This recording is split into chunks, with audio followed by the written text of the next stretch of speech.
So, all right, let's get into some of the schedules here. We'll start off with the Packers, as most of our listeners here are waiting for that Green Bay schedule. Oh, preseason week 1 at the Steelers. The Steelers-Packers. We got a revenge from last year.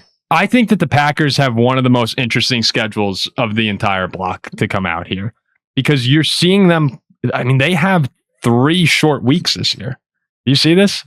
They play Atlanta September 24th in Green Bay. They host Carolina on October 29th, and then they have the Thanksgiving Eve game at the end of November in LA. I just can't remember too many times where you've had a team have a short week that many times in one season. How many primetime games does this team have? Oh, they're loaded up. They're loaded up. I think they have 7 games in the national spotlight. 4, 6. Looks like 6 primetime. But you might not even be including the Christmas game, because Christmas is. I mean, I'm counting that as a primetime game essentially. That's 12 p.m.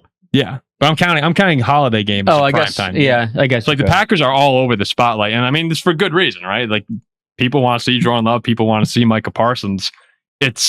Another weird part of their schedule, Green Bay ends the year with 4 out of 5 games at home.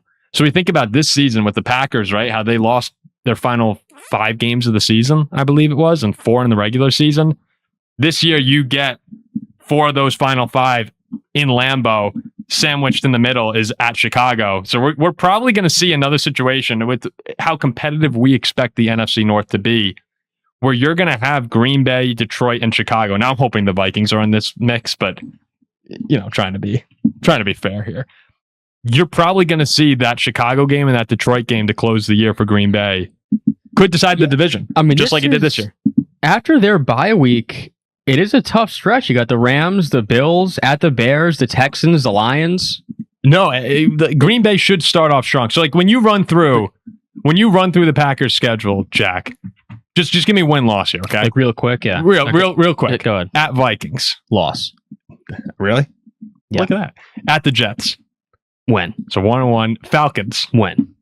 At the Buccaneers. Win. I think the Bucks stink. Hosting Chicago. Win. Hosting Dallas. Sunday Night Football. Win. So you have that's a 5-1 start. Yeah, they're 5-1. At Detroit. Loss. Hosting Carolina. Win. At New England. Win. You're not a Patriot guy. I hate that they stink. Hosting the Vikings. Win. That's big time payback. At LA. Loss. At New Orleans. Loss. Really? At New Orleans? Yeah. Then they come home and spank the Bills. And they beat Buffalo? Yeah. Beat the Dolphins? Yes. At Chicago? Loss. Hosting Houston? Win. And hosting Detroit? Win. Should have a 12-5 for the Packers there, if you just run through their schedule. Man, that's someone says horrible sounding again. I hope it sounds okay.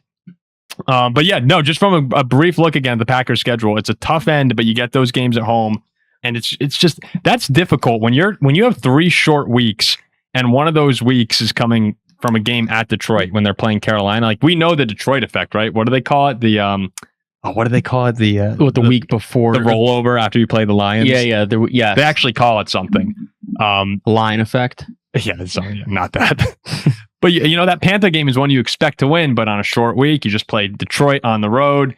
That's one where maybe they catch you there. So the Green Bay to me is one of the more fascinating schedules of the season, with the amount of primetime games and the amount of short weeks that they have, and given the expectations too. These games are I know it's early, but the games the Packers should win, I put in quotation marks. Those games like the Jets and the Panthers. We saw, was it last season, Carolina went into Green Bay and they beat them.